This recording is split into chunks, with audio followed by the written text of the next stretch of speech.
না অবশ্যই আমরা চ্যাম্পিয়ন রেসের জন্য আমাদের লাস্ট ম্যাচটা ইম্পর্টেন্ট ছিল, আমরা ছোটলে হয় নাই, আমাদের বাজে একটা দিন গেছে, ক্রিকেটে সবাই এরকম একটা বাজে দিন পার করে। তো এটা নিয়ে আমরা অরিড না, আর যেহেতু 6টা ম্যাচ আছে সুপার লিগে 5টা সহ, তো ইনশাল্লাহ খুব একটা দূরে নেই আমরা, রুবেন্স থেকে মাত্র 2 পয়েন্টের ডিফারেন্ট। ইনশাল্লাহ আমরা যদি ভালো কামব্যাক স্ট্রংলি করি, ইনশাল্লাহ আমরা অবশ্যই চ্যাম্পিয়নের দাবিদার।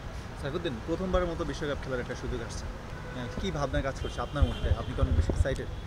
না না, সত্যি বলতে এরকম কিছু আমাদের কাজ করতেছে না। আমি আপাতত আমার ডিপিএল এর ম্যাচগুলো নিয়ে আমি চিন্তা করি। ইনশাল্লাহ যখন স্কোয়াডটা এখনও আনুষ্ঠানিকভাবে ঘোষণা করে না, আগে করুক, দেন যখন বিপরীত টিকিটটা হাতে পাবো তখন না চিন্তা ভাবনা করবো তখন থেকেই।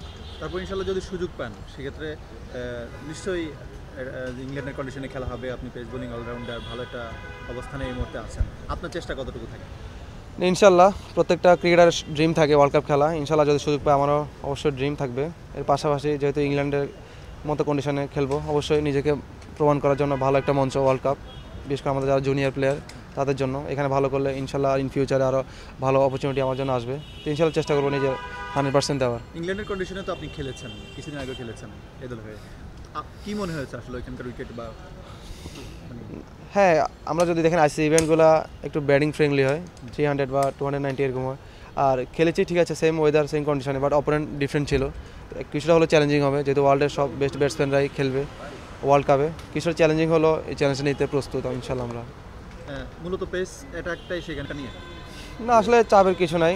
সবসময় আমরা একটা কথা বলে আসি মাস্টারি ভাই, যে যে যত বেশি কনফিডেন্স, যে যত বেশি সাকসেস। আর পাশাপাশি হয়তো আমরা অন্য কোনো রাবাদা এদের মতো আমরা 150-তে বল করতে পারবো না, বাট আমাদের যেরকম স্ট্রেংথ আছে 130-তে বল করা, সুইং লাইন মেনটেন করে বলিং করা, আমরা ওই জিনিসটাই ফলো করবো। ইনশাল্লাহ আমরা যদি এটা মেনটেন করতে পারি, অবশ্যই আমরা ভালো কিছু আশা করা যায়।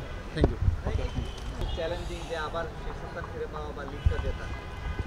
না আসলে দেখুন, ম্যাচে না হলে তো টুইস্ট নাই আসলে চ্যাম্পিয়ন হওয়ার। তো এটা খুব একটা বেশি না, মাত্র 2 পয়েন্ট। ওদের সাথে আমাদের একটা ম্যাচ আছে সুপার লিগে, ইনশাল্লাহ প্রথমটা হেরেছি, ইনশাল্লাহ আমরা পরটা অবশ্যই জিতবো।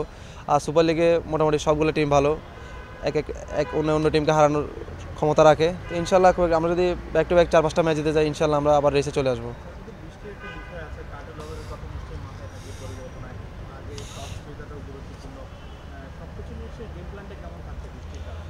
হ্যাঁ, প্রথমত বলি সুপার লিগে মেবি রিজার্ভ ডে আছে, এটা একটা প্লাস পয়েন্ট। আর সেকেন্ড থিং হচ্ছে কাটের ওভার হলে এটা তো আর প্রকৃতির সাথে কারো হাত নাই। আর সেকেন্ড থিং হলো, আর আমাদের টিমটা যথেষ্ট ব্যালেন্স একটা দল। যদি কাটের ওভার ম্যাচ হয়, আমাদের হারিটা অনেক ব্যাটসম্যান আছে, আমরা সবাই জানি রুমন ভাই হারিটা আমাদের বাংলাদেশের টপ, প্লাস আমি আছি, বা আমাদের অনেক বোলিং লাইনটা অনেক ভালো। তো এই দিক থেকে যদি একমাত্র আল্লাহ যদি বেশি খারাপ কিছু না করে, আশা করি আমাদেরকে কেউ পারবে না মনে হয় না।